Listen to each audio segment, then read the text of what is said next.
का जो भगवान कृष्ण का जो भ्रमण है या जो कृष्ण का जो समय है यहाँ रहने का 11 वर्ष और ऊपर जो कुछ दिवस है, उस पूरे समय में आप पाएंगे कि भगवान कृष्ण ने कभी हीरे मोतियों का हार तक धारण नहीं किया। भगवान कृष्ण ने कभी मुकुट धारण नहीं किया। अरे और तो और भगवान कृष्ण ने कभी खड़ाऊ भी पहनी हो, वो भी वर्णन नहीं मिलता है भागवत में। क्योंकि भगवान कृष्ण के जो सखा है ना, जो ग्वाल बाल है, वो सब के सब सखा कुछ तो इतने गरीब है कि उनको पहनने को खड़ाऊ चप्पल नहीं मिलते थे। तो भगवान कृष्ण ने कहा कि मैं पहन के जाऊंगा तो इनको मुझसे दूरी नजर आएगी कि ये तो राजा का छोरा है। बिल्कुल इनके जैसे ही कृष्ण रहे, बिल्कुल इनके जैसे। एक बार तो इन ग्वालों में से एक कोई समझदार गाला था, उसको समझ में आ गई कि ये भगवान है, तो जिद पकड़ के बैठ गया जमुना जी किनारे। ए लल्ला, हाँ मैंने सुना है भाई तू भगवान है। बोले हाँ हूं। तो कृष्ण कभी नहीं कहते कि मैं भगवान नहीं हूं। राम जी ने कभी नहीं कहा कि मैं भगवान हूं, और कृष्ण हमेशा कहते कि मैं भगवान हूं। गीता में भी देखो आप, अर्जुन ने कहा कि मैं क्या करूं, मुझे बताओ, मैं समझ नहीं पा रहा हूं। तो भगवान ने कहा मन मद भजसी मद्याजी माम नमस्कुरु। भगवान ने कहा तू मुझ में मन लगा, मेरे मन जैसा हो जा। मद्याजी माम नमस्कुरु, तू मुझे नमस्कार कर। बोले क्यों? क्योंकि मैं भगवान हूँ। अनन्या चिंतयन्तो माम ये जना पर्युपासते, अनन्य चिंतन से, अनन्य भाव से मेरे चरण में आ जा। फिर आखिरी में तो इतना तक कह दिया भगवान कृष्ण ने कि तू सब फालतू की बातें छोड़। क्या पत्नी धर्म होता है, क्या पति धर्म होता है, क्या गृहस्थ धर्म होता है, क्या परिवार का धर्म होता है, सारे धर्मों को सर्व धर्मान परित्यज्य हे अर्जुन माम एकम शरणम व्रज। केवल मेरी शरण में आ जा। अहम त्वाम सर्व पापेभ्यो मोक्षयिष्यामि माम शुच, मैं तुझे सारे पापों से मुक्त कर दूंगा। लाला मोए सुनो है कि तू भगवान है। बोले हाँ। बोले अरे ये तो सब मुझे लगता है गोपियां यूं ही कहती। नहीं नहीं नहीं, मैं सही में भगवान हूँ, सही में भगवान है। बोले हाँ। तो क्यों रे लाला, चोरे लाला, तू दौड़ दौड़ के आवे हमारे घर में माखन मिश्री खावे, लूट लूट करके जावे और हमें से भेद भी ले ले। इन ग्वाल बालों को मेरे कन्हैया ने अपने प्रेम के मोह में इतना वशीभूत कर रखा था कि इनकी माएं जब दही की मटकी, मक्खन की मटकी कन्हैया के डर से छुपा करके रख देती थी, तो वो भेद भी आकर के ये गोविंद को बता देते थे कि आज लाला हमारी मैया ने वहां दारी की ने ऊपर वाली जो अलमारी है ना, बाह में जाकर के छुपायो सारो माखन, चलो आज हमारे घर में डाका डालेंगे। प्रेम के वशीभूत हुए, इतने इतने इतने वश में थे कन्हैया के लोग। ए लाला, दारी को हमारे घर में आया है करके माखन लूट के ले गए, कबो अपनो घर तो दिखाई दे हमें भी। कन्हैया ने कहा कि घर कौन सा देखना, तुमने घर नहीं देखा नंद बाबा का जहां मैं रहता हूँ, यही तो हमारा घर है। बोले नहीं नहीं, तूने अभी कहा ना तू भगवान है। बोले हाँ। बोले भगवान तो वैकुंठ में रहते हैं, तेरा घर तो वैकुंठ में है। बोले हाँ वैकुंठ में, तो कभी अपना घर तो दिखा। कन्हैया ने कहा कि ठीक है तुम्हारा मन है देखने का, तो चलो आज ही घर देख लेते। और सब जितने भी गोप ग्वाल थे सबको कहा कन्हैया ने कि सब मेरा हाथ पकड़ो। सब ने एक दूसरे का हाथ पकड़ा। कन्हैया ने एक तरफ एक, दूसरे तरफ दूसरे ग्वाले का, सब ग्वालों ने एक दूसरे का हाथ पकड़ा। गोला बना करके सब जमुना जी में गए। तो जमुना जी में कमर तक जल तक पहुंचे। और कमर तक जल पहुंचने के बाद कन्हैया ने कहा कि मैं कहूं उस समय डुबकी लगाना। सब ने कन्हैया के कहने पर जैसे ही जमुना जी में डुबकी लगाई और डुबकी लगा करके बाहर निकले तो सब के सब वैकुंठ में चले गए। बोले कृष्ण कन्हैया लाल की जय। दारी को काली कामर डाल के फिर तो घूमत भागत डोलत फिरत ब्रजमंडल में। और देखो इधर तो सोने का महल लागी कर साहब ब्रजवासी गोप, बड़ा सुंदर भाव। तो बात चल रही है रास पंचाध्यायी की। देह गेह में जिसकी अनासक्ति हो जाए वही इस रास में प्रवेश कर सकता है, वही इस रास को समझ सकता है। शिव जी तो इतना तक भूल गए कि मैं पुरुष हूं। वो भी एक दिन वो बोला भंडारी और बनकर सुंदर धारी।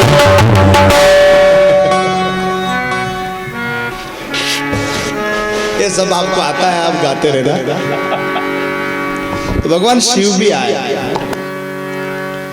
पार्वती से बोले मैं भी चलूंगा तेरे साथ में, तेरे साथ में। राधा संग श्याम नाचे तो मैं भी नाचूंगा तेरे संग में, तेरे संग में। बांध के झूला पहन के साथ, बांध के झूला पहन के साथ चाल चले बिरज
ऐसा सजा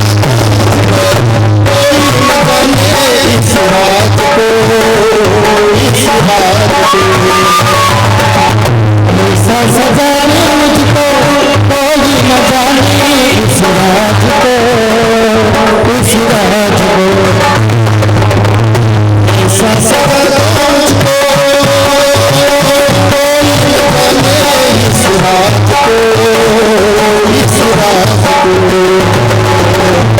ऐसा सजा मुझको कोई न जाने इस रात को, इस रात को। मैं सजली तेरी ऐसा बताना ब्रिजराज को, ब्रिजराज को। मैं सजली तेरी ऐसा बताना ब्रिजराज को, ब्रिजराज को। के साथ चले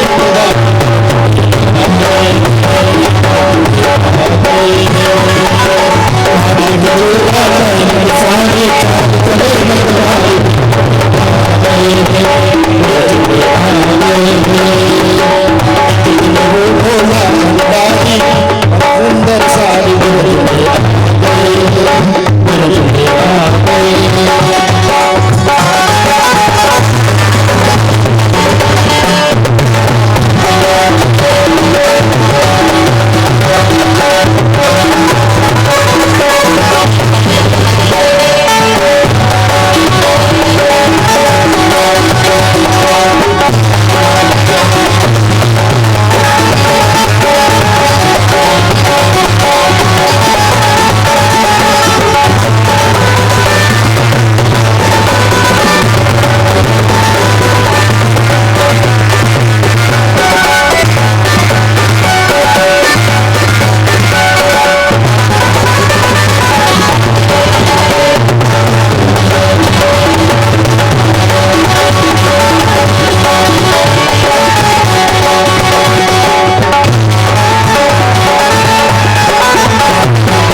ततस्तु वायकः प्रीतस् तयोर्वेशं कल्पयत् विचित्रवर्णैश्चैलेये रायकल्पेरनुरूपतः।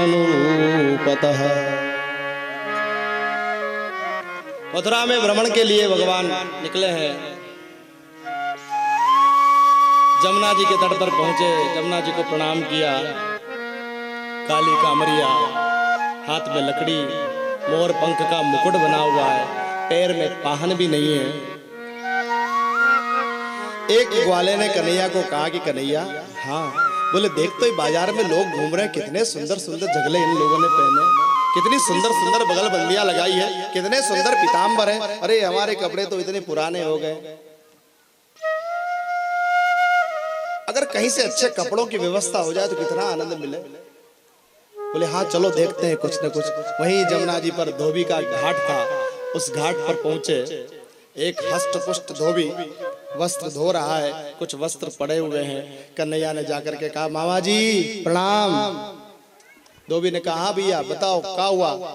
बोले मामा जी हमारे पास कपड़े नहीं है, आपके पास बड़े सुंदर सुंदर कपड़े रखे हैं, कृपा करो ना, हम वृंदावन से आए हैं, मैं कृष्ण हूँ, कंस मामा मेरे मामा जी हैं, मैं उनका भांजा हूँ, तो नेक से कपड़े हमको दिवाई दो तो हम भी कपड़े पहन करके फिर जाएंगे मामा जी से मिलने। वो धोबी हंस पड़ा और हंसते हंसते कहा कि अरे ग्वारियों, जीवन भर पोखर का पानी पिया, बेजड़ की रोटी खाई, दही छाछ पी करके बड़े हुए हो, जमुना जी की धूल में रज में लौटते हो और ये राजाओं के कपड़े पहनोगे, भाग जाओ यहां से। कन्हैया ने कहा कि हम तो आपको मामा जी बोल रहे हो और आप ऐसे अभद्र भाषा का प्रयोग कर रहे हो। अपने मल को उठाया कि भागो यहां से, नहीं तो कपड़े कूटने का जो मल है इसी से धो डालूंगा आपको। अब एक छोटा सा ग्वाला खड़ा था, वहां ने कन्हैया का हाथ पकड़ के खींचा और कहा कि एक आना। बोले हाँ। बोले लगा एक लपाड़ खींच के, अगर कुछ करेगा तो फिर पीछे में खड़ा हुआ हूं, चिंता मत कर।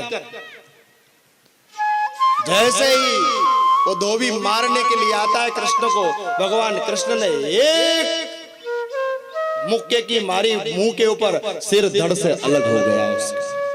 कपड़े उठाए और कपड़े उठा करके पहनने लगे तो किसी का हाथ यहीं तक पहुंचे, किसी का पैर यहां तक पहुंचे, क्योंकि ग्वाले सब छोटे और कपड़े बड़े बड़े। तो फिर यहाँ से एक दर्जी के पास गए, उस दर्जी को जाकर के कहा कि दादा ये कपड़े थोड़े छोटे कर दोगे, हमारे पहनने लायक कर दोगे, हम राजा से मिलने जा रहे हैं, कंस के हम भांजे हैं। ये दर्जी राम जन्म के समय का दर्जी है। जब दशरथ जी महाराज ने सूचना दी सबको कि कल राम का राज्याभिषेक होगा, तो इस दर्जी ने बड़े सुंदर सा झगला तैयार किया राम जी को, कल पीले रंग का, कि कल राम जी का जब बर घोड़ा निकलेगा नगर में तो राम जी को ये सुंदर सा झगला में भेंट करूंगा, वो इसको पहन करके राजगादी पर बैठेंगे। और जैसे ही सुबह हुई ना, सूचना मिली कि राम तो वन में जा रहे हैं, तो ये दर्जी दौड़ा दौड़ा आया, खूब रोया, खूब विलाप किया। बोले महाराज मैंने तो आपके लिए वस्त्र धारण किया था, तैयार किया था, और आप इस वस्त्र को नहीं पहन के वल्कल वस्त्र धारण किए हैं। ये बात कहते कहते राम जी के चरणों में सिर रखा और उस दर्जी का देह समाप्त हो गया। तो उसकी पत्नी को राम जी ने कहा था कि ये चला गया है, लेकिन अगले जन्म में, आज तो इसने तैयार किए हैं कपड़े, लेकिन जब इसका अगला जन्म होगा ना, और मेरा जब अगला अवतार होगा, तो मैं इसके तैयार किए हुए कपड़े नहीं, इसके हाथों से कपड़े पहनूंगा। आज ये दर्जी, इसने कहा कि देने के लिए कुछ है, कपड़े छोटे करूंगा तो कुछ देना पड़ेगा। लाला ने कहा कि बाबा हमारे पास तो कुछ भी है नहीं, खैसा रहता ही नहीं, जेब है ही नहीं, तो पैसा कहाँ से होगा। बोले ठीक है पैसा नहीं चाहिए। बोले क्या चाहिए। बोले लाला कपड़े में छोटे कर दूंगा, लेकिन इस कपड़े की सिलाई के बदले में इतना तुमसे लूंगा कि ये सब कपड़े में तुम सबको अपने हाथों से पहनाऊंगा, अगर हाथों से पहनना चाहो तो मैं सिल देता हूं।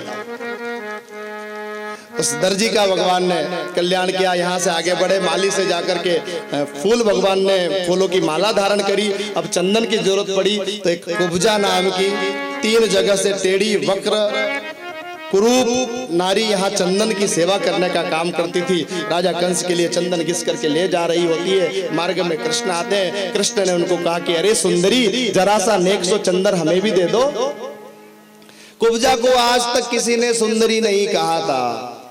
कुब्जा रुक गई। लाला मोए तो सुंदरी कहवे, अरे मेरो मुख देख लेगो तो डर जावेगो, गुबड़ो करनो पड़ेगो घर पर तेरी माई को। लाला मैं सुंदरी ना हूं।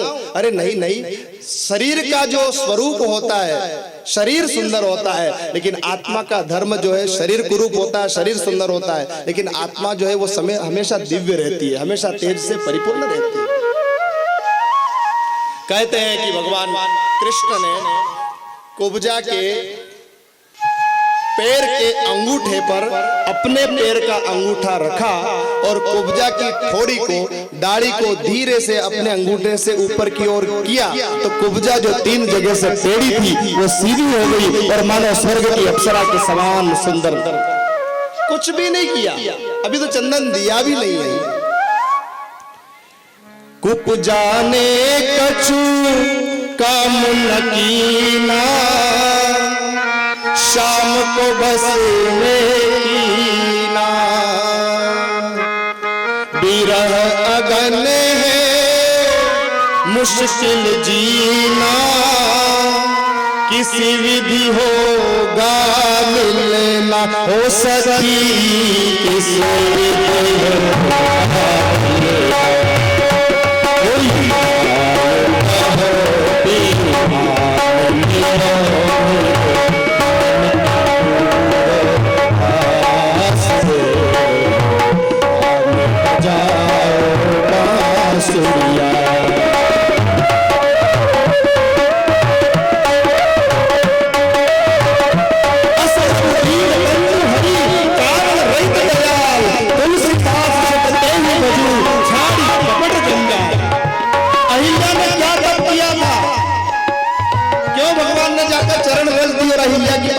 नारी बन गई। इस कुब्जा ने क्या साधना करी थी साहब?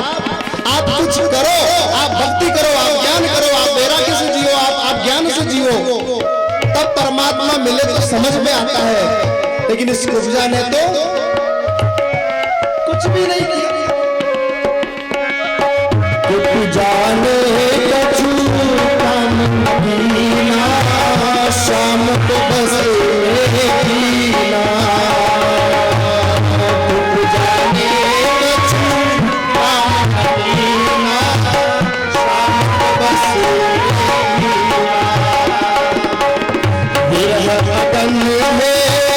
मुश्किल जीना, मुश्किल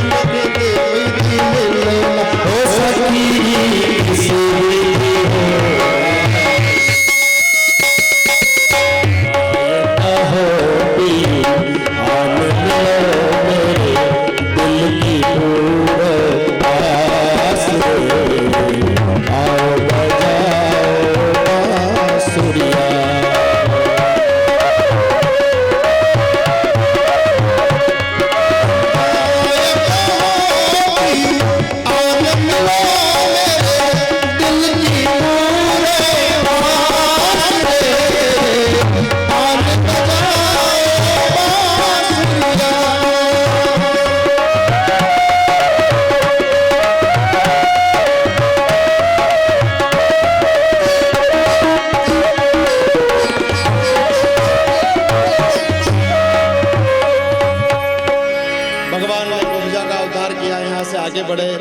धनुष यज्ञ था। उस धनुष को करेण भावेन सलिलम मुद्रितम सज्जम च कृत्वा निमिषेण पश्यताम नृणाम विकृष्य प्रबंध मध्यतो यथेक्षु दंड मदकजुरुक्रमः।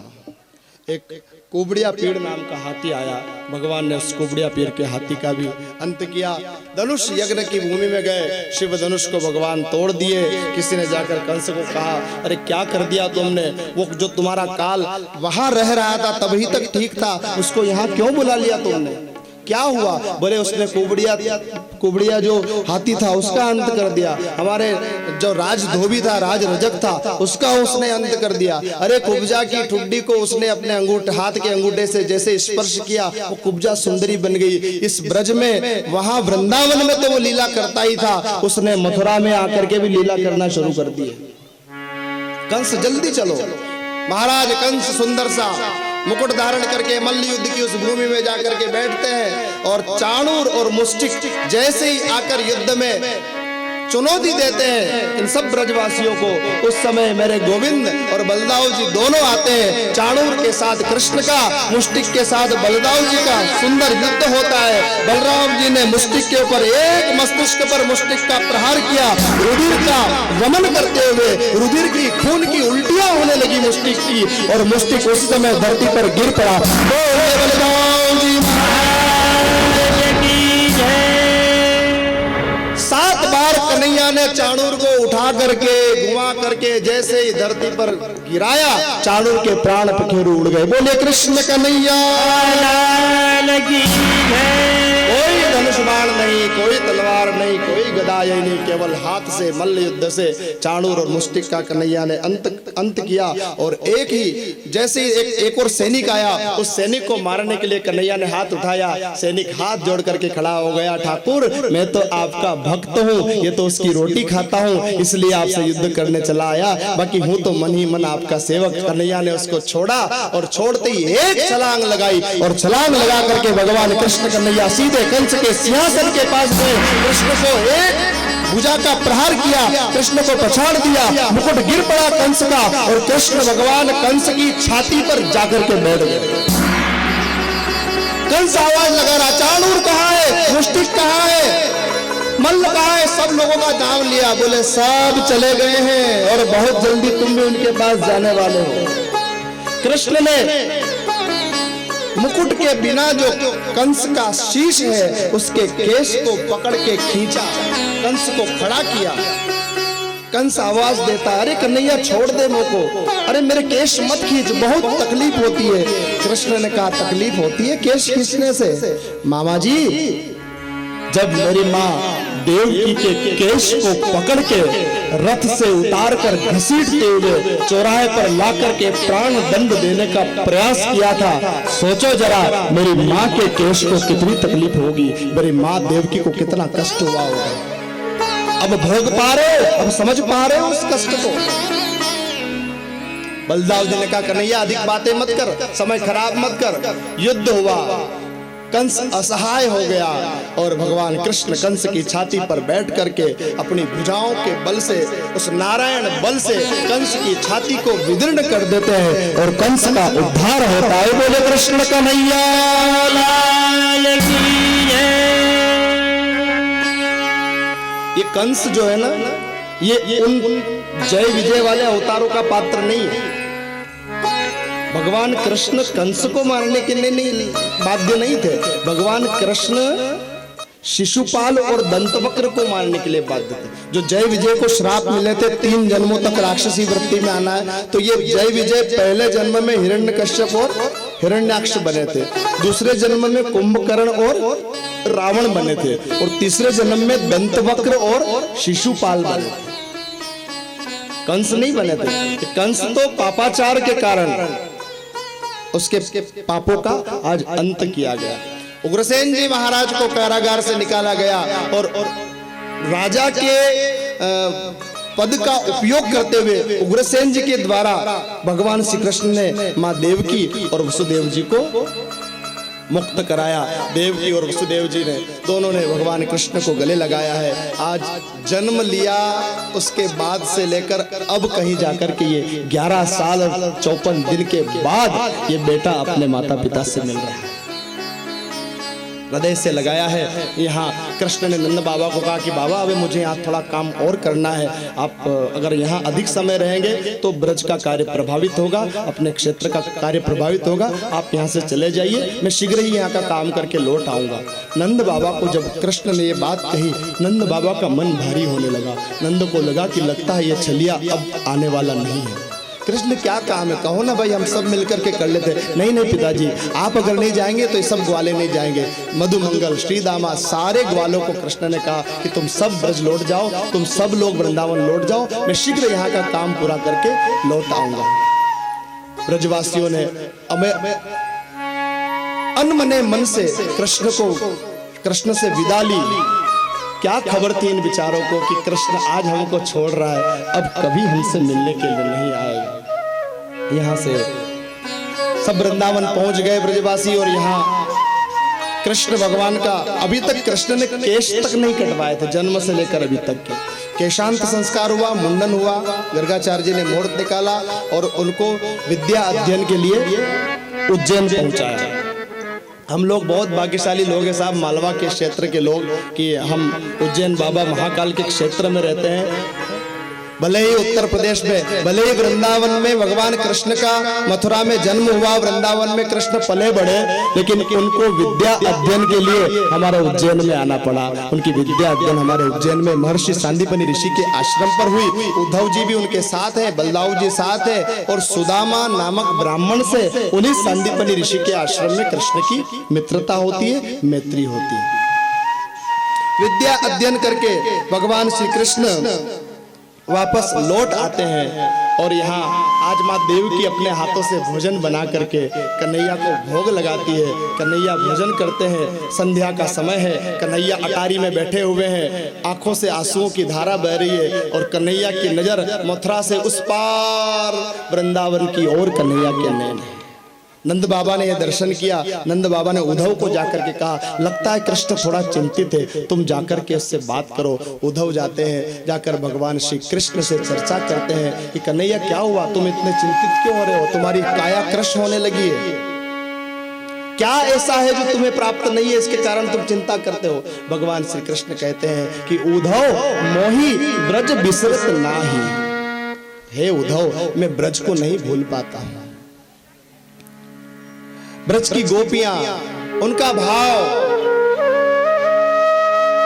दर्शन करो उद्धव, कैसे कैसे मुझे चुल्लू पर छाछ पिलाती थी वो गोपियां, और मैं उस छाछ को पीने के लिए नाचता था। उद्धव इस मथुरा के राजसी वैभव मुझे कष्ट देते हैं। मुझे घास फूस की साथरी पर पत्थर का सिरहाना लगाकर उन ग्वालों के साथ वन में भ्रमण करते हुए, दोपहर का जब राजभोग हो जाता था और थोड़ा सुस्ताने का मन करता था, तो कोई ग्वाला मुझे अपनी गोद में सुला लेता था, मुझे नींद लग जाती थी, मुझे विश्राम का अनुभव होता था। उद्धव मुझे बहुत याद आती है उन ग्वालों की गोद की। उद्धव ए भाई, मेरे प्रेम में गोपियां आह्लादित हुई, अपने पतियों को छोड़ करके मेरे साथ में रास क्रीड़ा करने आ जाती थी। मैं जब मुरली को बजाता था, गोमाताएं दौड़ दौड़ करके, गोवत्स वो बछड़े उछाले भर भर के मुझे आकर के घेर लेते थे, और वो गोमाताएं मुझे आकर के मेरे शरीर को चाटती थी। उन गोमाताओं का वो स्पर्श मुझे याद आता है। उद्धव मथुरा में मेरा मन नहीं लगता भाई। कहते कहते कन्हैया रोने लगे। उद्धव का हाथ पकड़ के कहते हैं, उद्धव एक बात बताओ भाई। हाँ गोविंद, क्या मुझे गोपियों की इतनी याद आती है, क्या मुझे यशोदा माँ की इतनी याद आती है, तो क्या वो सब भी मुझे याद करते होंगे? उद्धव मुस्कुरा करके, ये कैसी बात कर रहे हो कन्हैया, तुम परब्रह्म परमात्मा हो, तुम भगवान हो। कौन मिलता है इस संसार में, कौन बिछड़ता है इस संसार में? जोग वियोग भोग फल मंदा। नदी में बहने वाली काष्ठ के समान जैसे काष्ठ मिल जाती है और फिर कहीं धारा के प्रवाह में काष्ठ अलग हो जाती है, ऐसे ही संसार में संबंध बनते हैं और संबंध बिछुड़ जाते हैं। एक परब्रह्म परमात्मा होकर के तू रो रहा है उन गोपियों के लिए। अरे उद्धव, मैं उन गोपियों के लिए सर्वस्व हूं भाई, सर्वस्व। उद्धव मेरा एक काम करोगे भाई? बोलो। बोले मैं तो अगर वृंदावन लौटूंगा तो मैं फिर वृंदावन से लौट नहीं पाऊंगा, आ नहीं पाऊंगा। भाई मेरा अनुकूल संदेश लेकर के गोपियों के पास जाओ और उन गोपियों की जो दशा है, गोपियों का जो संदेश है, क्या गोपियां भी मुझे याद करती है, वो आकर के मुझे संदेश सुनाओ। उद्धव हंसने लगी। ज्ञान है, भक्ति रुलाती है, ज्ञान हंसाता है। उद्धव कह रहे एक परब्रह्म परमात्मा तत्व को जो वियोग हो रहा है अपने भक्तों से, उस भक्तों का, उस परमात्मा का संदेशा लेकर उन भक्तों के पास एक ऋषि, बृहस्पति ऋषि का शिष्य उद्धव वो संदेश लेने के लिए जाए उनके पास। कन्हैया ने आग्रह किया, उद्धव ने कहा ठीक है रोना बंद करो, मैं 1-2 दिन में चला जाऊंगा। नहीं, भोर होते ही चले जाना। सुबह होते ही उद्धव निकले हैं वृंदावन यात्रा के लिए, और वहां वृंदावन की दशा है साहब, उसका दर्शन करो। जिस दिन से कन्हैया गए हैं उस दिन से गोपियां जो हती एक पग फाड़ी कालिंदी के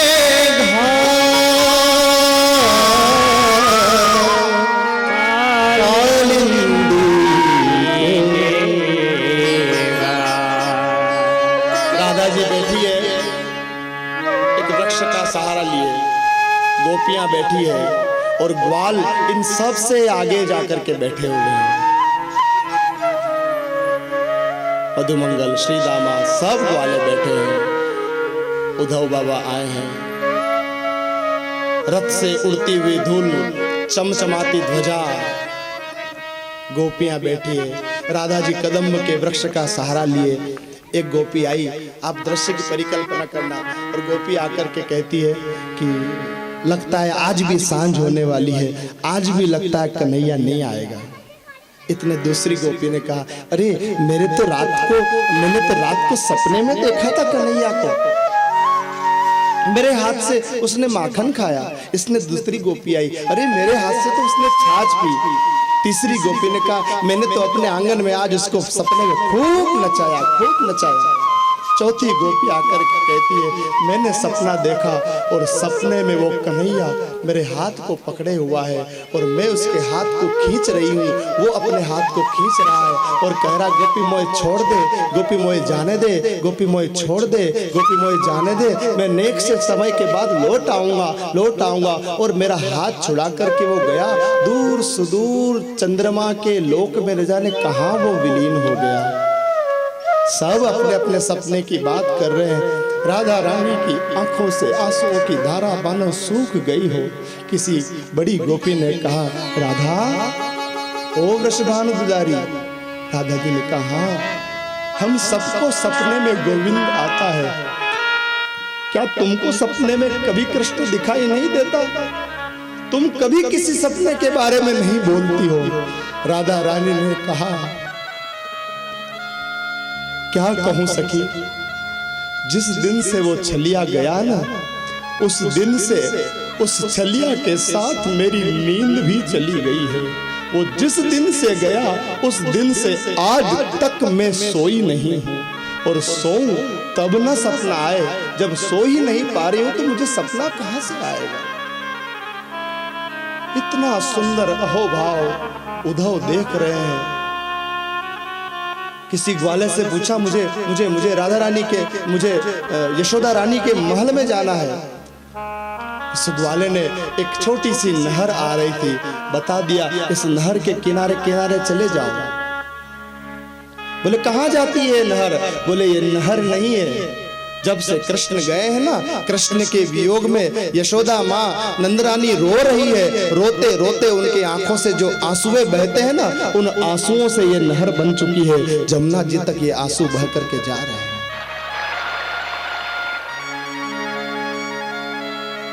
इसका जहां मूल होगा वहां तुम्हें राधा रानी बैठी मिल जाएगी, यशोदा माँ बैठी मिल जाएगी। उद्धव बाबा चलते हैं, पहुंचते हैं नंद भवन, और जैसे ही नंद भवन के दरवाजे के यहाँ आकर के उद्धव जी महाराज आवाज देते हैं, यशोदा मैया। अरे ओ नंद बाबा, यशोदा मैया, मैं उद्धव कृष्ण सखा। जैसे ही बोला, यशोदा माँ भीतर से आवाज देती है, अरे धीरे बोलो, अरे धीरे बोलो, धीरे बोलो, मेरा लाला पलने में सोया है, मेरा कन्हैया पलने में सोया है, वो जाग जाएगा। मैं आ रही हूँ, रुको, दरवाजे पर रुको, जोर से शोर मत करो, कन्हैया सो रहा है।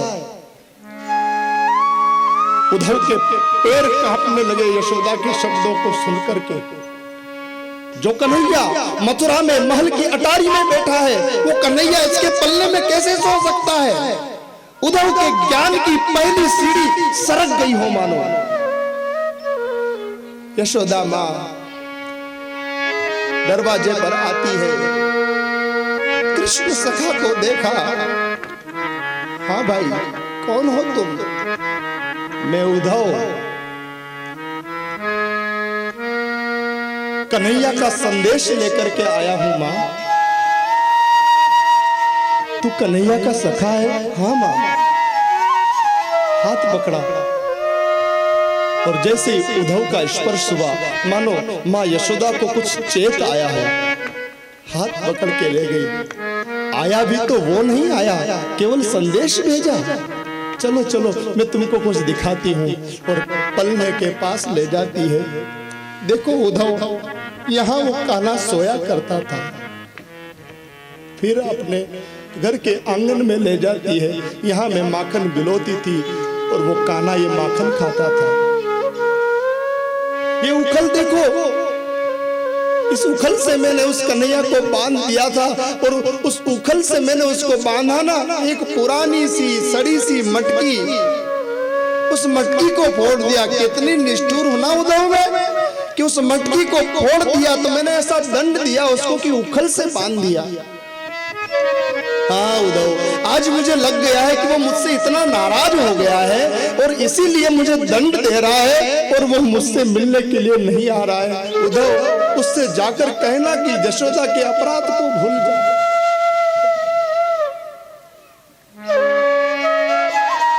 उद्धव घुटनों के बल बैठ गए, सिर पर हाथ रख लिया। ओ हो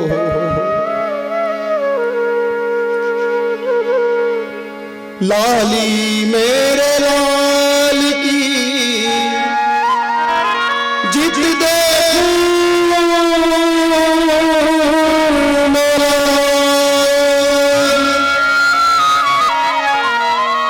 लाली देखन में गई मैं भी हो गई। ज्ञान गुदड़ी में मानो उद्धव का ज्ञान कुछ क्षणों के लिए रुक गया और भक्ति की चादर मां यशोदा के आंसुओं ने उद्धव को ओढ़ा दिया।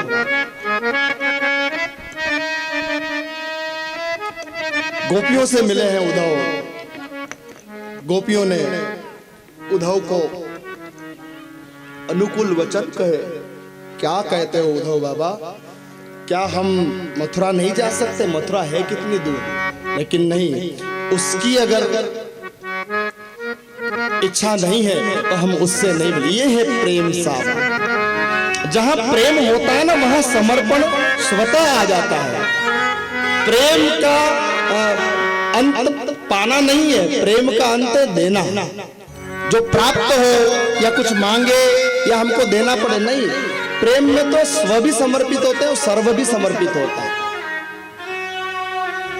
उद्धव गोपियों की दशा को समझ नहीं पाए और कहा गोपियों ने, ये तो प्रेम की बात है उद्धव, ये तो प्रेम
एक हतो सो गयो श्याम संग। हे उद्धव, मन 10-20 नहीं होते हैं, एक ही होता है। और जो हमारा एक मन था वो एक मन गयो श्याम संग। अब को आराधे ईश। अब हमारा मन किसी में लगने वाला नहीं है। उद्धव जी ब्रज यात्रा करके जब लौटते हैं कृष्ण भगवान के पास, सुंदर भक्तियों, कहने को तो उद्धव जी ज्ञान देने गए थे गोपियों के पास, लेकिन ज्ञानी उद्धव भक्त उद्धव बन करके लौटे हैं। गए थे देने, लेकिन खुद समर्पित होकर के कुछ वहां से लेकर के आए। सुंदर कृष्ण और उद्धव की वार्ता होती है। यहाँ दशम स्कंद के उत्तरार्ध की कथा में अस्ति और प्राप्ति कंस की दो पत्नियां हैं। इनके जो पिता हैं, कंस के जो ससुर हैं, वो है जरासंध जी। उनके पास जाकर के शिकायत करती है और वो भगवान कृष्ण के ऊपर आक्रमण करने की इच्छा से मथुरा आते हैं। और कितनी ही अक्षोहिणी लिखा है इसमें कि 28 अक्षोहिणी, श्रीमद् भागवत के अंदर जो चर्चा आती है उस चर्चा में आया कि 28 अक्षोहिणी सेना। ये श्री महाभारत के अंदर जो चर्चा आती है उसमें 28 अक्षोहिणी सेना थी कौरवों और पांडवों की मिलकर के। लेकिन ये जो जरासंध जो चढ़ाई कर रहा है, इसके पास 23 अक्षोहिणी अकेले के पास है और 23 अक्षोहिणी सेना लेकर के चला। तो भगवान ने सोचा कि अगर जरासंध को मार दिया, ये अगर मारा गया तो ये सेना बच जाएगी, इसलिए पहले इनका उद्धार करना है। तो यहाँ भगवान उस सेना के ऊपर आक्रमण करते हो। एक बार नहीं, 2 बार नहीं, 3 बार नहीं, 16 बार उसको हार का मुख देखना पड़ा। 17वीं बार वो काल यवन नाम के राक्षस को लेकर के आते हैं और 18वीं बार फिर वो जो जरासंध है वो पंडितों के को पूजा पर बैठाता है और पूजा पर बैठा करके और वो सुंदर सा अनुष्ठान करवाता है, हजारों ब्राह्मणों को बुलवा करके कि अगर मैं युद्ध में न जीता तो मैं तुम सबको मार दूंगा, और जीत गया तो तुमको हीरे मोती रत्नों से सुशोभित कर दूंगा। सुंदर, मैं पुनः आपसे निवेदन करूं, इस रास क्रीड़ा को समझने के लिए भेद बुद्धि को अलग करके, देह भाव को अलग करके जब परमात्मा के बारे में चिंतन किया जाए, देह गेह में अनासक्त भाव आए, तब ये रास पंचाध्यायी समझ में आ सकती है। ये देह का मिलन नहीं है, ये आत्मा का परमात्मा से मिलन है, जो वर्षों से युगों से तड़प रही है ठाकुर से मिलने के लिए। भगवान ने देखा कि गोपियां आनंदित हो रही हैं, गोपियों को खूब रस आ रहा है, गोपियों के मन में ये भाव आने लगा कि देखो इस पर ब्रह्म परमात्मा तत्व को हमारे प्रेम के वशीभूत हुआ, आज हमारे साथ साथ नृत्य कर रहा है, आनंद ले रहा है, रास कर रहा है। गोपियों के मन में जब ये अहम भाव आया, देखिए विकार का कोई ठिकाना नहीं है साहब कि कब आदमी अब ऐसा हो गया तो उसको कोई विकार नहीं होगा, आदमी माला लेके फिरता तो उसको कोई विकार नहीं आएगा, आदमी के बड़ा तिलक लगा हुआ तो उसको कोई विकार नहीं आएगा। आदमी विकार जीव को मृत्यु की शैया तक नहीं छोड़ता है साहब।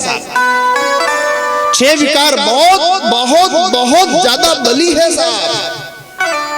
काम, क्रोध, मोह, लोभ, मद और मत्सर, ये 6 विकार मृत्यु की शैया तक भी आदमी को नहीं छोड़ते, इनकी कोई उम्र नहीं होती है।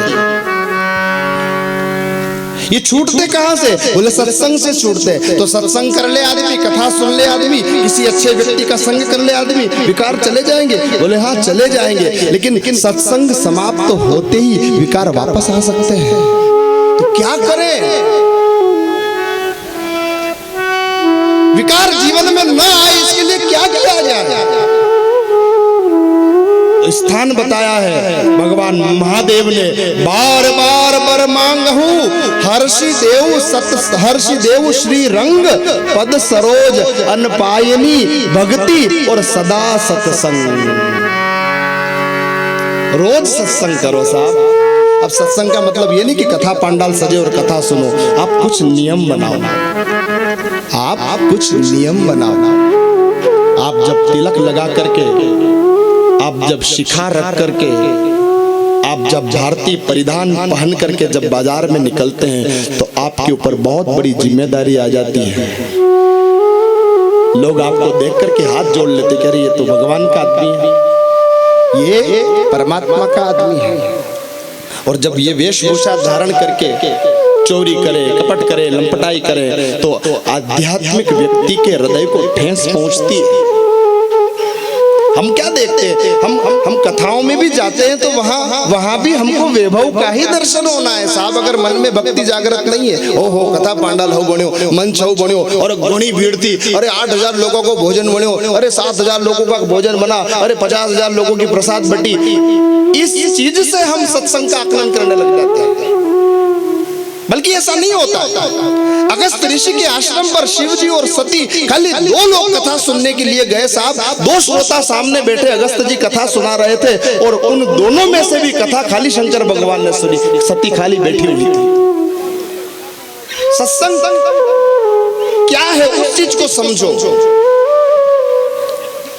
आप रामचरितमानस का पाठ करो, आपको अध्ययन है तो राम भागवत महापुराण भागवत की कथा कल यहाँ विश्राम हो जाएगी, लेकिन आप चाहो और इस कथा से अगर नियम बना लो तो जिंदगी भर भागवत आपके जीवन में चल सकती है, जीवन भर चल सकती है।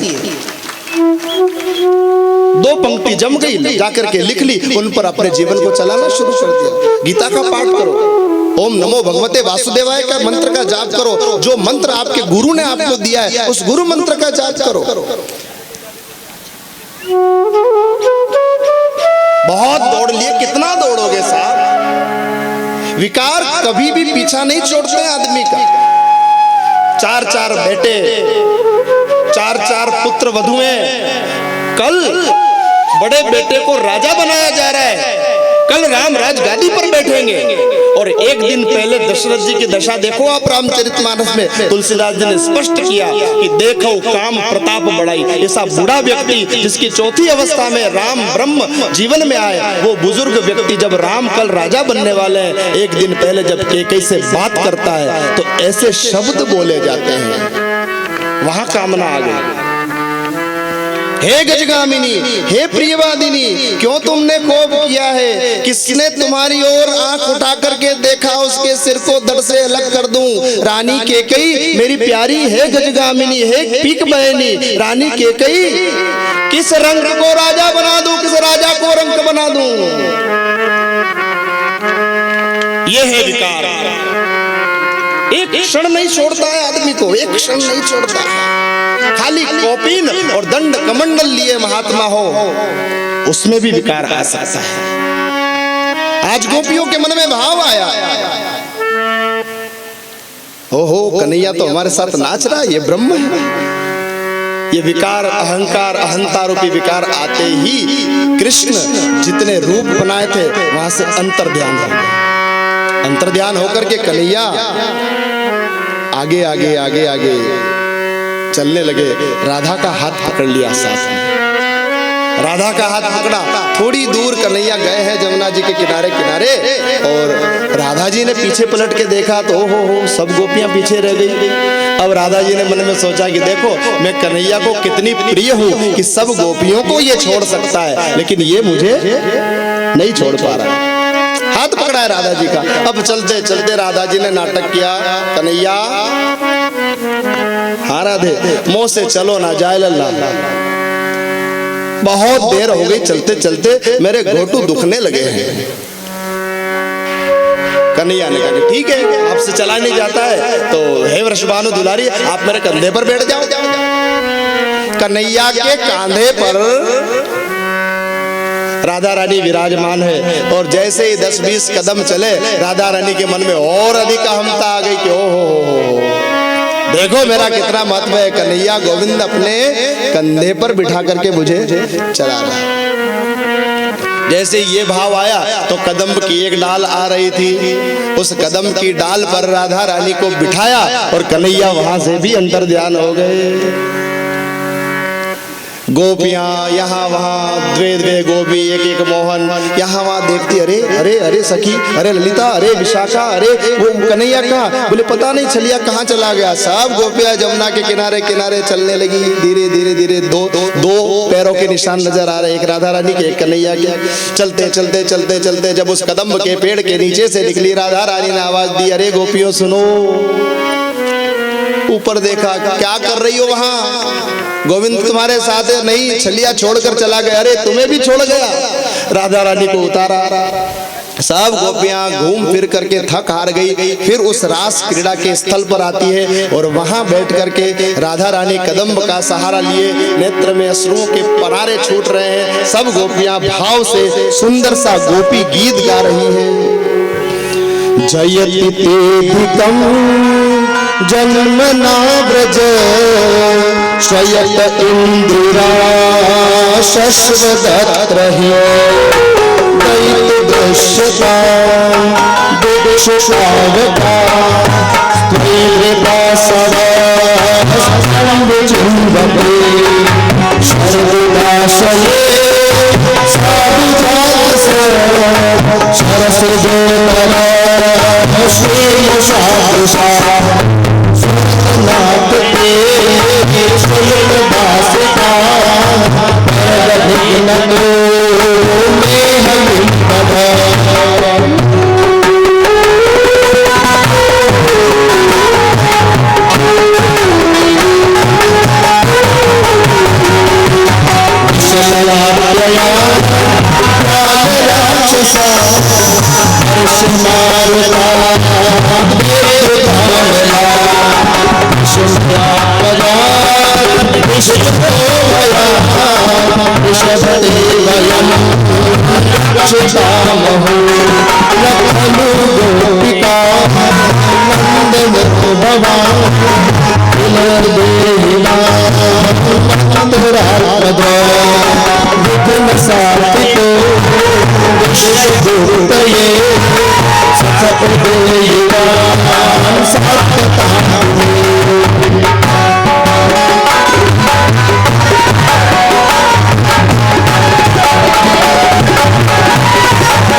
क्या सुंदर भाव है गोपियों का। हे भगवान, हे कन्हैया, आपकी जय हो। आपके जन्म की वजह से ब्रजमंडल स्वर्ग से भी ज्यादा प्रिय बन गया। जयति तेधिकम जन्मना ब्रज, ब्रजमंडल स्वर्ग से अधिक प्रिय हो गया। हे गोपाल, इंदिरा लक्ष्मी आदि सब ब्रज के अंदर वास करने लगी। ऐसे ब्रज में सौभाग्य से हमें वास मिला और उसमें भी आपका सानिध्य हमको मिला। कैसा सुंदर भाव है। शरणागत जो हो जाता है ना, उसका भाव जाग जाता है।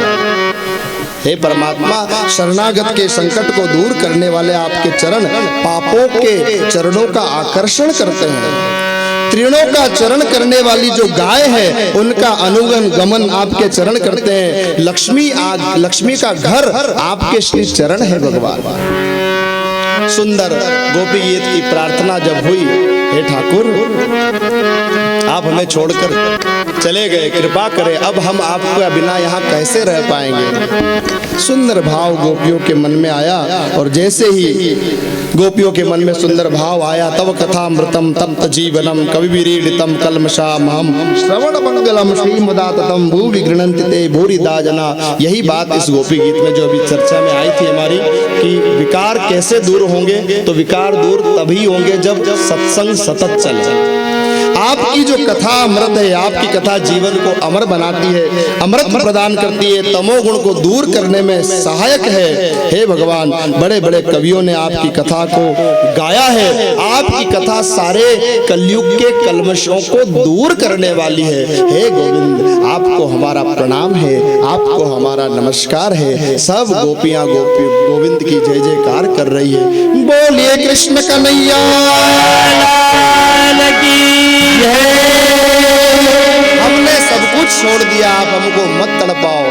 गोपियों के इस सुंदर प्रार्थना पर गोविंद पुनः पधारते हैं। सुंदर इस ब्रजमंडल की लीलाओं को कन्हैया, एक एक लीला अद्भुत है, दिव्य है साहब। किसकी सामर्थ्य है कि रास पंचाध्यायी को 1-1.5 घंटे के अंदर बखान कर दे।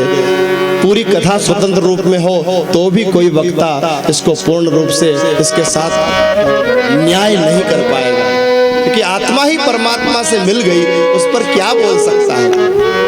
बड़े बड़े विद्वानों ने बड़े बड़े ग्रंथ लिखे हैं रास पंचाध्यायी पर।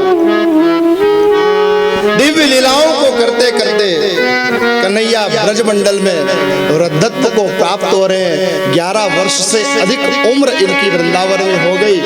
नारद जी महाराज ने सोचा कि अगर कन्हैया यहीं ब्रज में लीला करते रहेंगे तो कंस का वध कौन करेगा, कौन इसके माँ बाप को कारागार से बाहर निकालेगा, कौन उग्रसेन को कारागार से बाहर निकालेगा, कौन राक्षसी वृत्तियों का जीवन में रख करके आतताई जीवन बिताने वाले लोगों के आतंक से लोगों को मुक्त करेगा। इस भाव से नारद जी महाराज कंस के दरबार मथुरा पहुंचते हैं। कंस ने नारद जी की आओ भगत करी। नारद जी ने कहा कि ये सत्कार स्वागत खूब हो गया कंस, इस प्रकार से अपने राज्य का संचालन करोगे। इतने सालों पहले तुमको पता लग गया कि देवकी का 8वां गर्भ तुम्हारा काल है। जन्म लेने के बाद खबर तुमको देवी के द्वारा प्राप्त हो गई कि तुम्हारा काल का जन्म हो चुका है। इतने राक्षसों को भेजने के बाद सारे राक्षस मारे जा चुके, तो भी तुमको भरोसा नहीं है कि वो कृष्ण ही तुम्हारा काल है। अरे बैठे बैठे ऐसे ही राज्य चलाओगे तो उस कृष्ण को कब मारोगे। कंस ने कहा कि क्या करूं नारद जी, अगासुर, बकासुर, पूतना, शकटासुर, तृणावर्त आदि आदि इतने बलशाली राक्षसों को भेज चुका हूं, पर छलिया सबको मार देता है। नहीं नहीं, कृष्ण तुम्हारे बिना नहीं मरेगा, इसलिए ऐसा कुछ जतन करो कि वो यहाँ आए। क्या करूं नारद जी महाराज, आप मार्गदर्शन करें। शिव धनुष तुम्हारे पास है? बोले हाँ। उसके बल के परीक्षण के लिए योद्धाओं को बुलाओ और अक्रूर उपयुक्त व्यक्ति है, अक्रूर को भेजो। वृंदावन नंद बाबा को जाकर के कहो कि कन्हैया और बलदाऊ जी को लेकर के आवे। कंस का समाधान हुआ, हाथ जोड़ करके नारद जी का अभिवादन किया। बहुत सुंदर उक्ति आपने बताई है नारद जी महाराज, मैं अवश्य ही। बोले नहीं नहीं, इसमें विलंब मत करो। कंस ठीक आज से 3रे दिन में तुम्हारे हाथों कृष्ण को मरा हुआ देखना चाहता हूं। कंस तो बोले नहीं समाया, ठीक है महाराज, आपका आशीर्वाद रहा तो जरूर ऐसा होगा। नारद जी यहाँ से पहुंचते हैं, सीधे जमुना पार करके वृंदावन में गौ माताएं चरा रहे हैं गोविंद और बलराम। उनके पास जाकर के नारद जी महाराज ने दर्शन दिए, दोनों ने अनुकूल वचन कहे, प्रणाम वंदन किया। तब नारद जी ने कहा कि कन्हैया, ऐसे यहाँ गोचारण करते फिरोगे प्रभु तो कंस को कब मारोगे? उसका आतंक बढ़ रहा है। आपके माता पिता जेल में, उनको कब मुक्त करवाओगे? बहुत लीला करनी बाकी है। कृष्ण ने कहा कि हाँ नारद जी, ठीक ही कुछ न कुछ उपाय करता हूँ शीघ्र ही, और मैं मथुरा जाता हूँ। बोले शीघ्र नहीं प्रभु, 3 दिन के अंदर अंदर अक्रूर जी आपको लेने आएंगे, आप उनके साथ चले जाना, और 3 दिन के अंदर अंदर मैं कंस को आपके हाथों मरा हुआ देखना चाहता हूँ। कन्हैया ने कहा कि वहां भी यही कह के आए और यहाँ भी यही, वहां हमें मारने की बात कहे आए और यहाँ उसको मारने की कह रहे हो। नारद जी ने कहा कि नारायण नारायण प्रभु, हमारा तो काम ही है याद दिलाना, बाकी जो आपकी इच्छा हो। नारायण नारायण का संकीर्तन करते हुए नारद जी महाराज प्रस्थान गए। यहाँ कंस ने अक्रूर को बुलाया, अक्रूर को कहा कि आप जाएं और वृंदावन जाकर के नंद बाबा को सूचना दे कि मल्ल युद्ध और धनुष यज्ञ का आयोजन है, उस यज्ञ में अपने दोनों ग्वाल बालों कन्हैया और बलराम को भेजे और स्वयं भी चल करके आए। अक्रूर जी ने कहा कि महाराज आपका जो हेतु है कृष्ण को यहाँ बुलाने का, मुझे उपयुक्त नहीं लग रहा है। बोले उपयुक्त अनुपयुक्त का विचार आप मत करो अक्रूर जी, आप जानते नहीं वो देवकी का 8वां गर्भ है, वो कृष्ण मेरा काल है, मैं उसे यहाँ बुलाकर छल से चाड़ूर और मुष्टिक के द्वारा मरवा देना चाहता हूँ। अक्रूर जी महाराज के मन में भाव है कृष्ण के प्रति कि कृष्ण परब्रह्म परमात्मा है, और यदि आकाशवाणी सही है तो कंस के हाथों कृष्ण नहीं मरेगा, कृष्ण के हाथों कंस की मृत्यु होगी। लगता है अब समय आ गया है। अक्रूर जी महाराज पधारते हैं, जमुना जी में स्नान किए और सीधे नंद भवन पहुंच गए। लोगों को सूचना मिली ब्रजवासियों को कि कोई न कोई मेहमान मथुरा से आया है। दौड़े दौड़े सब लोग आकर के नंद बाबा के भवन में, ये छोटे छोटे गांवों के अंदर ये बड़ा एक कौतुक होता है, किसी के घर कोई मेहमान आए ना तो पड़ोसी को बड़ा आनंद आता है कि लगे बड़ा क्या कोई पामड़ा आया देखा आज। और अब तो थोड़ा भाव कम हो गया, हम लोगों का धन बढ़ा है ना साहब, तो थोड़ा मन कम हो गया है। कुछ नहीं होता था ना तो दूध ना हो घर में ना तो भी घर का धनी पड़ोस में आए मेहमान को हाथ जोड़ करके कहता था कि दादा पधारो, चाय बन रही है, चाय पी लो। और घर में जाके पूछे तो वो घरवाली कहे कि दूध नहीं है। अरे कोई बात नहीं, वो तो हमारा भाव देखेगा, काली चाय बना करके पिला दो वही पी लेगा। मेहमानों का सत्कार किया जाता था, पड़ोसी के मेहमान का। जमई एक घर का नहीं होता था, पूरे गांव का जमई होता था। बेचारा इतनी चाय पी लेता था जब जमई गवाने आता था कि 1 महीने तक चाय पीने की इच्छा नहीं होती थी उसको।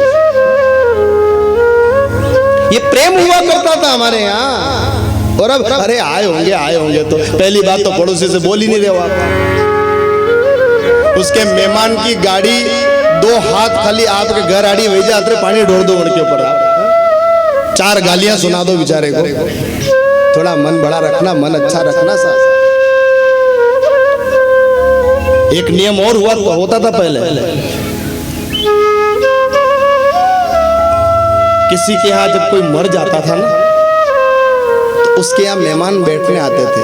गांव बहुत दूर दूर रहते थे, पद यात्रा करते थे, साधन मिलते नहीं थे, उस दिन वापस घर नहीं पहुंच सकते थे। जिस गांव में एक समाज के ज्यादा घर होते थे ना उनमें ये नियम होता था। और कई गांव में आज भी राजस्थान में ये नियम चलता है और आपके यहाँ भी चलता है। तो आप सबको मेरा प्रणाम है, मैं उन सब लोगों को प्रणाम करता हूँ कि जब किसी के यहाँ कोई मर जाता था और 10, 20, 25 मेहमान दिन भर में आ जाते थे। अब उन मेहमान को वहीं रुकना होता था क्योंकि जाने का साधन नहीं होता था। तो उस मृतक परिवार पर अधिक भार न पड़े इसलिए शाम के समय सब लोग अपना खेती किसानी का काम निपटा करके जब घर जाते थे तो घर जाने से पहले उस मृतक परिवार के घर से होकर के निकलते थे और सब 2-2, 4-4 मेहमान अपने घर लेकर के जाते थे और वहां उनको भोजन कराते थे, वहां उनके सोने की व्यवस्था करते थे ताकि इस आदमी पर ज्यादा भार न पड़े। ऐसे ही एक नगर में एक बार किसी के यहाँ मृत्यु हुई, मेहमान आए, एक गरीब किसान जिसके घर खाने की भी व्यवस्था सुबह हो जाती शाम को न हो पाती थी, वो किसी अतिथि को लेकर के गया कि दादा आप हमारे घर चलो।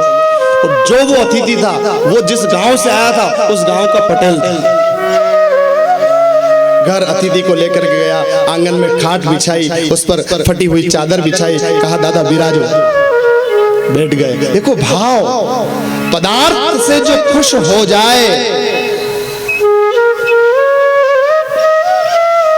वो तो संसारी होते हैं, लेकिन इस संसार में रहने वाला जो व्यक्ति आपके भाव से खुश हो जाए, समझ लेना उसके अंदर परमात्मा वास कर रहा है, उसके अंदर मेरे ठाकुर विराजमान है, वो ठाकुर आपकी सेवा ग्रहण कर रहा है। पटेल साहब आकर के पलंग पर बैठे, संध्या का सूरज डूब चुका है, रात्रि का अंधकार आ गया है, लालटेन जलाई है, दिए जलाए हैं, ठाकुर जी की सेवा हुई है। पत्नी को जाकर के उसने कहा कि सुनोरी, आज फला गांव के पटेल साहब दादा के यहाँ बैठने आए थे, तो मैं उनको अपने घर ले आया हूँ अतिथि सत्कार के लिए। पत्नी चूल्हे पर हाथ रखे, सिर को लटकाए, डबडबाई आंखों से पति से कहने लगी कि कैसा हमारा अभागा भाग्य है, आज सुबह भोजन बनाना, उसके बाद घर में भोजन की सारी सामग्री समाप्त हो चुकी है। मैंने लाला को कहा, लेकिन आज संध्या बीत गई, लगता है कहीं उसको मजदूरी नहीं मिली, कहीं उसको पैसा नहीं मिला, इसलिए वो रात्रि होने आई, अभी तक घर नहीं लौटा है। एक बेटा था उनका। भाव होता है साहब, भाव। घर में 3 लोगों का भोजन न हो, 2 लोगों का भोजन बने, तो जिस घर में, जिस आत्मा में परमात्मा का वास होता है, ऐसे भी लोग हुए हैं कि वो एक आदमी घर में आकर झूठ बोल देता है कि मैं तो बाहर मित्र के यहाँ भोजन करके आ गया हूँ, आप दोनों प्रेम से भोजन कर लो। इतना भाव, मरना पड़ता है, जीते जी मरना पड़ता है परिवार के लिए, तब गाड़ी चलती है। कुछ नहीं होता है, 2 कमरे उसको दे दो, न 4 कमरे उसको दे दो, आधे बर्तन इधर कर लो, आधे बर्तन, कुछ नहीं होता है साहब, कुछ नहीं होता है। पूरी जिंदगी, अरे राम को तो वनवास हुआ था, इसलिए वन में रहना पड़ रहा था। मेरे राम धरती पर सोते हैं, मैंने ऐसा कौन सा काम किया कि मैं धरती पर सोऊं, इसलिए मेरे भरत लाल ने नंदी गांव में गड्ढा खोदकर उस गड्ढे के अंदर बैठ करके 14 साल निकाले साहब। मेरे राम कंद मूल फल खाएं, मैंने ऐसा कौन सा काम किया कि मैं फलाहार भी करूं। अरे मेरे कारण, उस अभागी के कारण अगर मेरा जन्म इस संसार में न होता तो कैकेयी को कभी मेरे लिए राजगादी नहीं मांगनी पड़ती, और अगर मेरे लिए राजगादी न मांगती वहां कैकेयी तो कभी मेरे रघुवर के पैरों में छाले नहीं पड़ते, कभी मेरी माँ जनक नंदिनी को वन में दर दर की ठोकरें नहीं खानी पड़ती। इस भाव से मेरे भरत लाल ने 14 साल तक फलाहार नहीं किया, 14 साल तक राम के विरह की अग्नि के आंसुओं को भर भर के अंजलि पिया है। मेरे क्या होता है भाई का प्रेम, जिसकी आंखों में आंसू और पैरों में छाले होंगे, जिसकी आंखों में आंसू और पैरों में छाले होंगे, हे प्रभु वही तेरे चाहने वाले होंगे, वही तेरे चाहने वाले होंगे।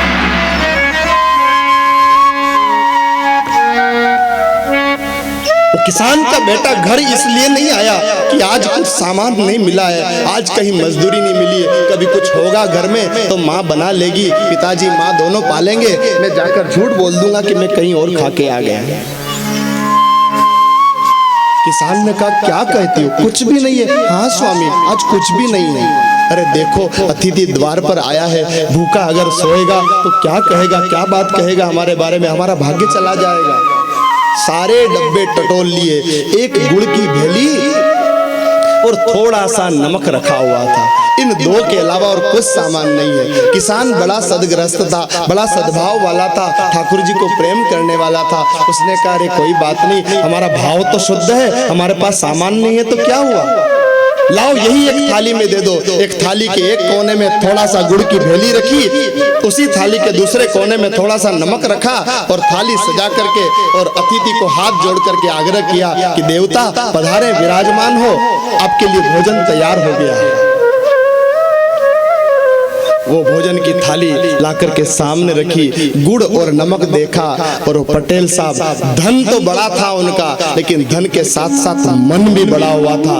एक क्षण नहीं लगा उनको भापने में कि इस आदमी की आर्थिक स्थिति ठीक नहीं है। कुछ बोला नहीं, मुख पर शिकन तक नहीं। आप और हम होते तो ये क्या है, क्या भोजन है क्या? अरे जब खाने को घर में सामान नहीं था तो क्यों बुलाया? मैं आपसे निवेदन करूं, परमात्मा आपको सामर्थ्यवान बनाए, 2-4 कोड़ियां दे दे और आप थोड़े धनवान हो जाए, तो कभी भी किसी गरीब को नीचा दिखाने की कोशिश मत करना। आपके शब्दों से कोई व्यक्ति नीचा देख ले, आपके शब्दों से किसी के हृदय को ठेस पहुंच जाए, आप कोई पाप कर ले, कोई अनाचार कर ले, तो हो सकता है परमात्मा क्षमा कर दे, लेकिन किसी गरीब का अगर आप दिल दुखाओगे तो परमात्मा की अदालत में कभी आपको क्षमा नहीं मिलेगी।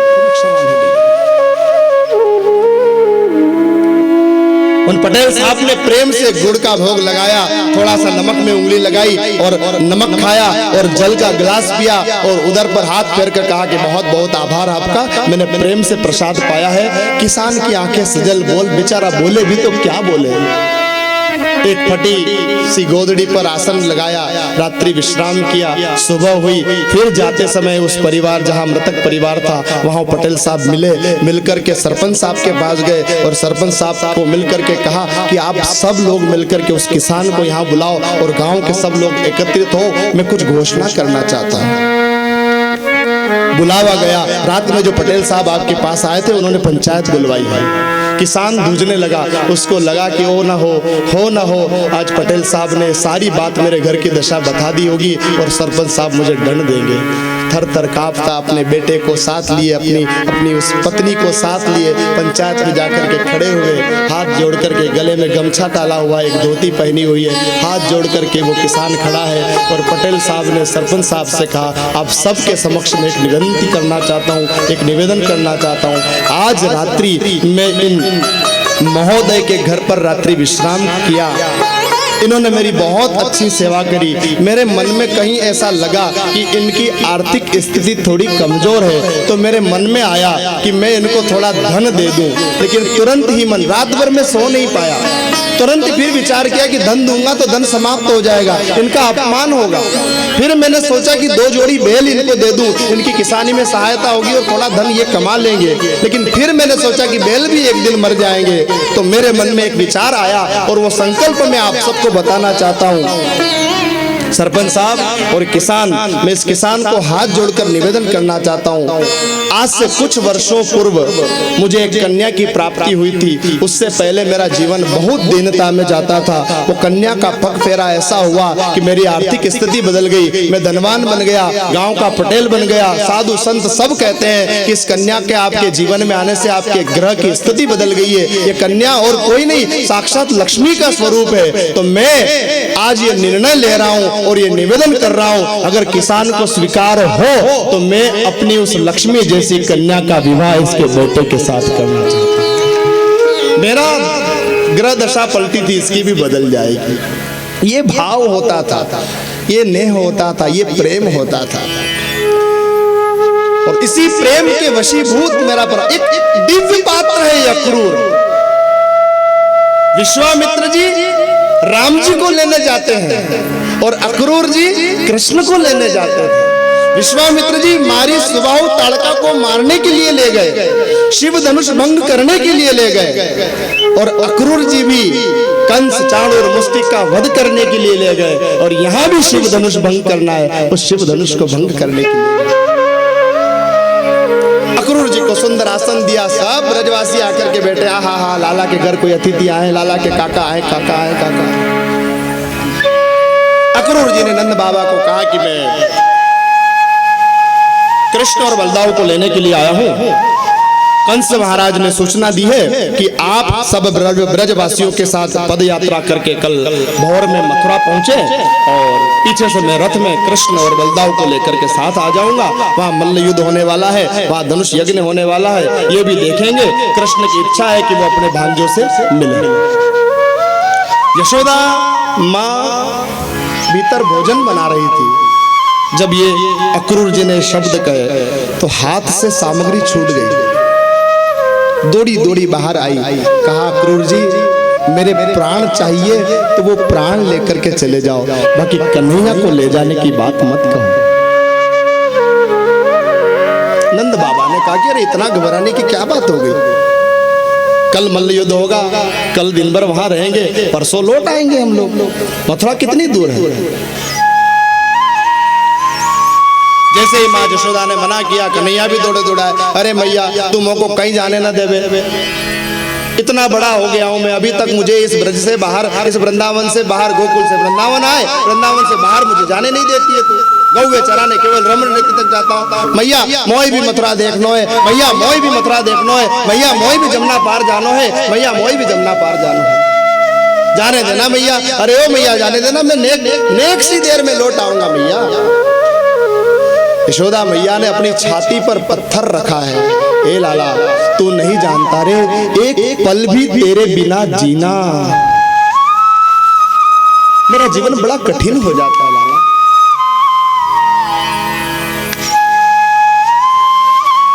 कथा आती है, आगे की कथा में हम थोड़ा स्पर्श करेंगे। जब उद्धव जी आते हैं ना, तो ये बूढ़ी माँ यशोदा जब तक कृष्ण जीवन में रहे ये जवान हो गई थी, लेकिन जब उद्धव जी आते हैं ना, अभी टाइम है उद्धव जी का, बाद में जो कथा आएगी उसमें उद्धव जी आते हैं, तो यशोदा कहती है उद्धव जी से कि उसको कहना, और कन्हैया का नियम था ये जहां से गए ना साथ वहां फिर लौटे नहीं है। गोकुल से गए वृंदावन, फिर गोकुल नहीं गए, वृंदावन से गए मथुरा, फिर वृंदावन नहीं गए, मथुरा से गए द्वारिका, और द्वारिका से गए फिर साकेत। तो माँ यशोदा कहती है उद्धव से कि उद्धव, हाँ माँ, उस कन्हैया को कहना कि एक पुरानी मटकी को मैंने फोड़ा, उस कन्हैया ने फोड़ा, और मैंने उसको उखल से बांध दिया था, उस उखल से बांधने का वो ऐसा बदला ले रहा है कि अब तक लौट करके नहीं आया। उसको कहना अपनी माँ को माफ कर दे, एक बार आकर के मुझे देख जाए। ये प्रेम बड़ा दिव्य है साहब, इस प्रेम को देखना, अब समझना। अब जो लोग ब्रजमंडल में गए हैं, वृंदावन से मथुरा कोई बहुत ज्यादा दूर नहीं है, वृंदावन से मथुरा कोई बहुत ज्यादा दूर नहीं है, उसकी दूरी नहीं है, 15 किलोमीटर की दूरी है। सुबह जाओ और शाम को पैदल पैदल लौट करके आया जा सकता था, लेकिन मजाल है कि एक भी गोपी कन्हैया का दर्शन करने मथुरा गई है। जब मथुरा से कन्हैया गए हैं, रो रो करके जमुना जी में मानो नहर मिला दी हो इन गोपियों ने, लेकिन बस रास्ता देखती थी, रास्ता देखती थी। आज अक्रूर जी कन्हैया को लेकर के चले हैं, गोपियां आकर के रथ के पहिए के आगे लौट गई है। कन्हैया ने जाके समझाया, अरे मैं कोई हमेशा के लिए थोड़ी जा रहा हूं, अरे कल धनुष यज्ञ होगा, उसको देख करके लौट आऊंगा। राधा आई, वृषभानुसुता बरसाने से आई, कैशव तुम मथुरा जा रहे हो मैंने सुना। अरे भाई मथुरा जा रहा हूं, कोई विदेश थोड़ी जा रहा हूं, अरे मोई भी घूमे दो, इतनी उम्र हो गई तुम लोगों के साथ खेलते खेलते, अब बच्चा थोड़ी हूं मैं, यो गया और ये लौट आऊंगा। जब कन्हैया राधा रानी और सब गोपियों को विदा करके लौटते हैं, दूर सुदूर धूल के गुबार उड़ते हैं, तब तक कन्हैया के उस रथ को देख रही हैं।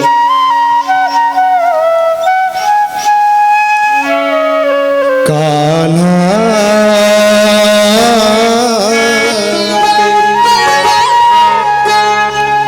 जो हट रह गई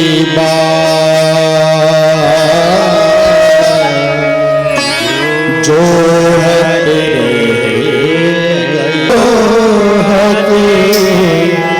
एक पग ठानी कालिंदी के घाट,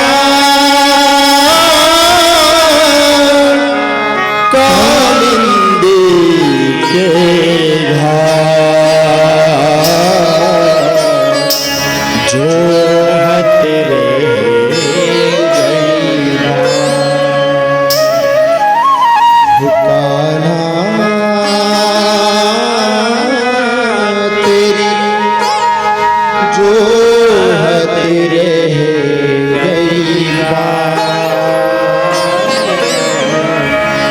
जो है तेरे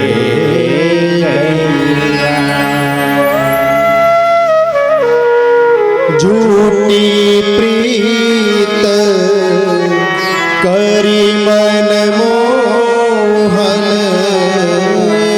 झूठी प्रीत करी मन मोहन, कपटी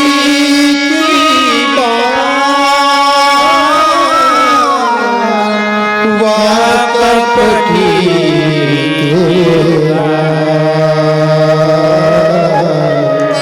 जो तेरे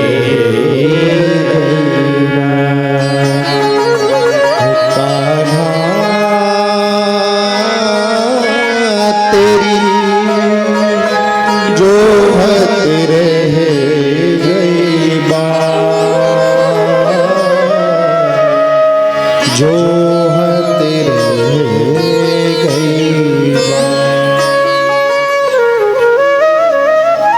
सब गोपियां बाट निहार रही है, राधा रानी घर के दरवाजे पर आकर के बैठी है कि बस कल का ही तो समय है, बीत जाएगा, कन्हैया आएगा फिर ही घर में जाऊंगी। कन्हैया पहुंचे हैं, मथुरा जी पहुंचे हैं, और मथुरा जाकर के दूर कहीं अट्टालिकाओं में एक सुंदर सी झोपड़ी बनी हुई है। अक्रूर जी ने कहा है, लाला वो झोपड़ी जो दिख रही है ना, वो मेरी झोपड़ी है। लाला कभी मौका लगे तो नेक्स्ट मेरे घर भी हो आइए। अरे काका अभी बहुत काम मुझे करना है, अभी मुझे सीधे पिताजी के पास छोड़ो। नंद बाबा और सारे गोपग्वाल पैदल ही निकल चुके थे, ये रथ में अक्रूर जी के साथ आए थे।